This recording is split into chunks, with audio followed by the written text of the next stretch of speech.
All right. So I don't know if you remember the last time I said I need a 605 exhaust manifold to try and do something. This is not actually my idea. I've seen this done on a forum some time ago. I wasn't sure exactly if I remember right, but I said, well, let's have a go and see if this works. Let me show you. We have a nice 605 exhaust manifold. You can see 1, 2, 3, 4, and 5 cylinders, and the standard 606 exhaust manifold. Now, if you pay attention, if you align them, I'll chop this off already. If you align them, this flange it's next to, well, nearly next to this one. So if you chop this one and you keep the first cylinder, so the first scroll 1, 2, 3, and from the 605, the number 4, 5, and 6, remove the rest from both of them. They should kind of match together, and it will give a result as a twin scroll exhaust manifold built from two standard original exhaust manifolds. So let's have a look. I already done the job, already cut them off. You can see this is another trick, this is another thing. You can see when I cut this off, it's actually misaligned with the holes. It's not exactly in the middle. And this one, exactly the same, just opposite. And explain later why. So let's remove. We chop this one off. So number 1 and number 2 from the 605, sorry. And the other half of the 606. So number 4, number 5, and number 6. Let's remove them. And what we got left is half of this and half of this. So 3 cylinders from the 606 and the 3 cylinders from the 605. Let's join it together. There we go. And we have a twin scroll exhaust manifold. Original make. So it looks like it will work. Now you can see where, I'm sorry, I'm trying to do it with one hand. So the reason why this is misaligned, let me just turn them around so you understand why. There you go. If I would chop this exactly in the middle of the hose, I would get in very, very close to the gasket and to this port. I wanted to avoid this.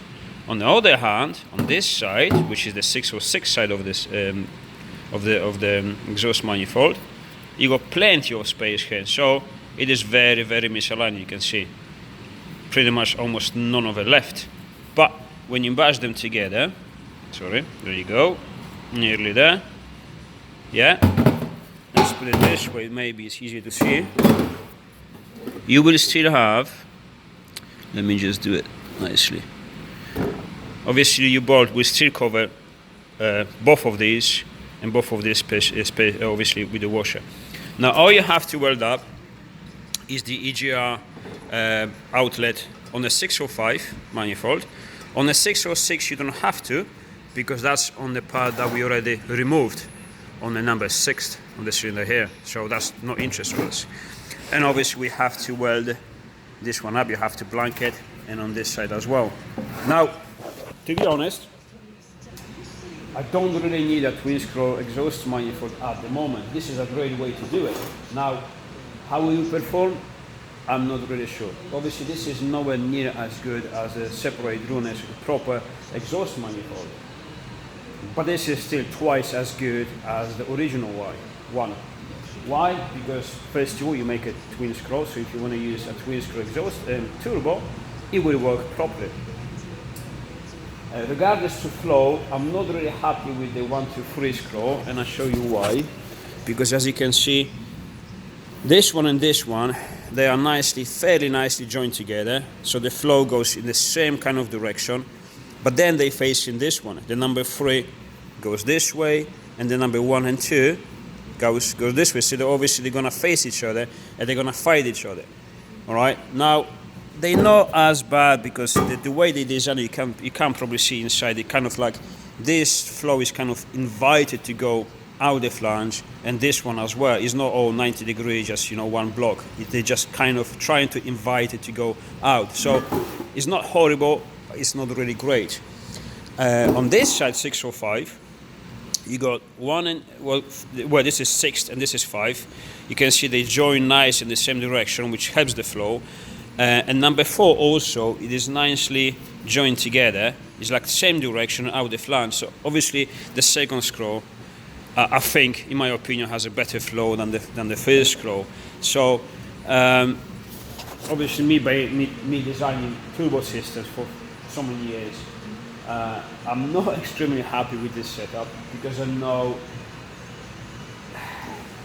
the first screw, it will suffer from the bad flow much more than the second screw, and I wouldn't mind to have not a great flow but each cylinder equally. Okay, so if it's a shit flow, let's make a shit for all 6 cylinders,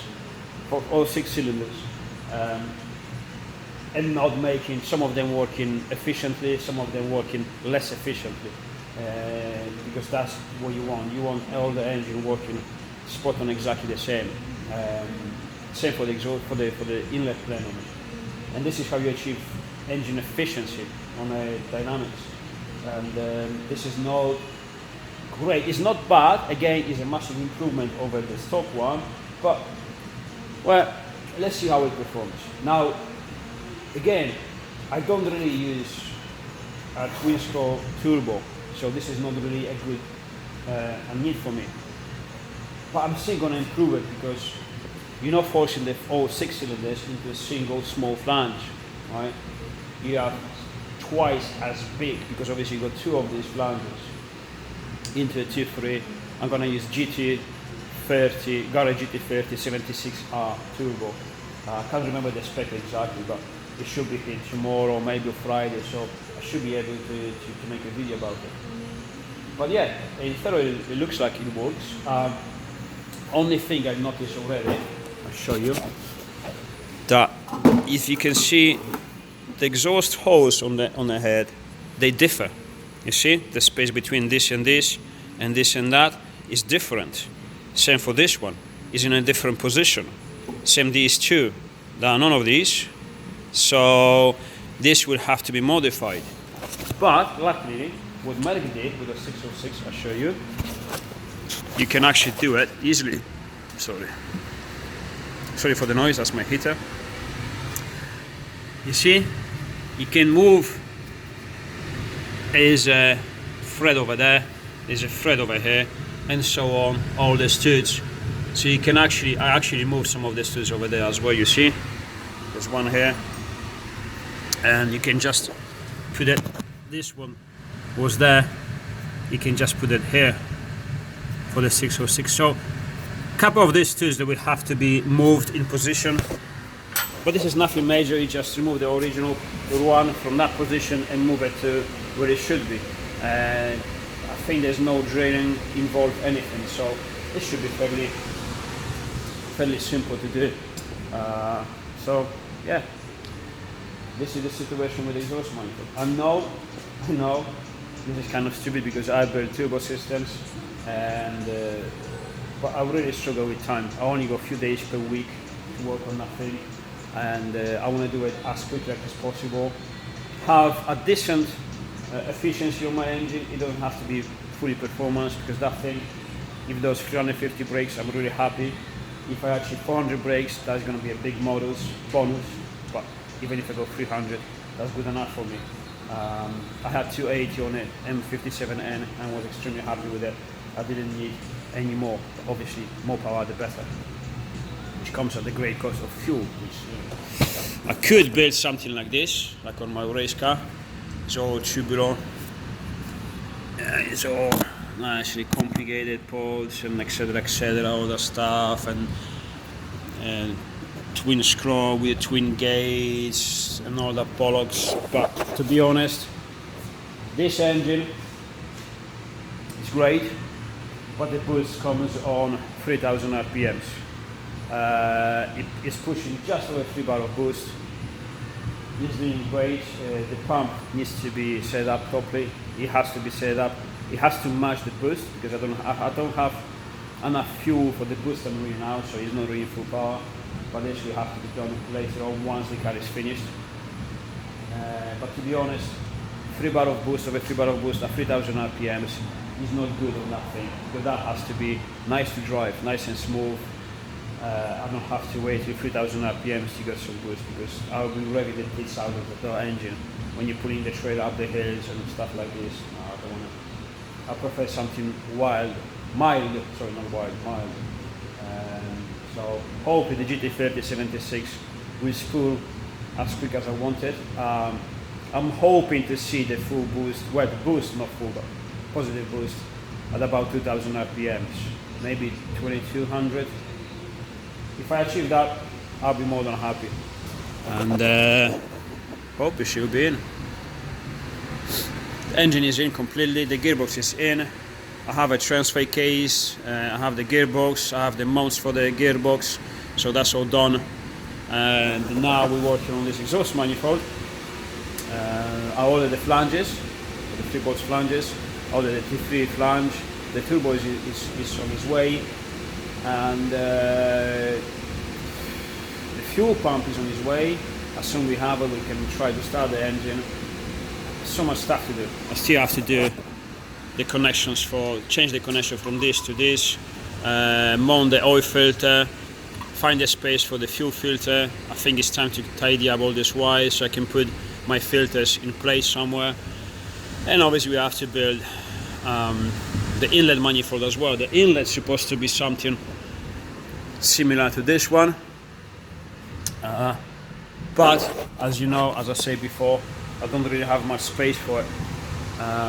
So I struggle with the decisions if to make a main chamber over here and the secondary chamber maybe lower, or just do it the other way around and do it on the top. To be honest, I don't know. We'll find out. I only got another day to work on this car, and then it's gonna be next week. So I really do struggle with the time. I will show you the gearbox mount, but I don't want to because it's ugly. I made it very quickly and it's like my usual. Yeah, I really want to finish the car nicely as I would do it for a customer, but not a chance again. Just make it, strong, solid, but not beautiful at all. Actually, I would say pretty ugly. It is what it is.